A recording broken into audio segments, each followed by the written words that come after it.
তোর আর তোর জমিদারের সর্বনাশ হবে জানা। না, আমি গরিব, সোনার মোহর আমার চাই।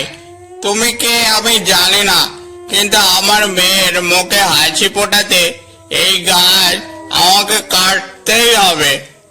লোভের টানে সে প্রেতের কথা কানে নিল না। সে জোরে শ্বাস টেনে কুঠারটি সর্বশক্তিতে আবারও তুলল। তবে রেখা টুরে দেখ তাহলে এবার।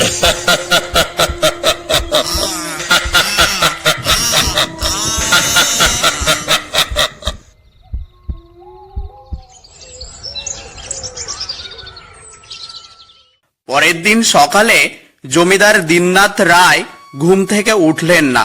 বেলা বাড়ার পরেও তার ঘরের কোনো সাড়া নেই। চাকর বাকর গিয়ে দেখল জমিদার মশাই ঘরের মেঝেতে পড়ে আছেন, আর তার পাশে পড়ে আছে নতুন দালানের জন্য জমানো সেই সোনার মোহর আর রূপোর গহনা। কিন্তু তিনি সেদিকে তাকালেন না। তার চোখ ছিল স্থির। তিনি শুধু অস্ফুটে বিড়বিড় করে বললেন, প্রেত, প্রেত।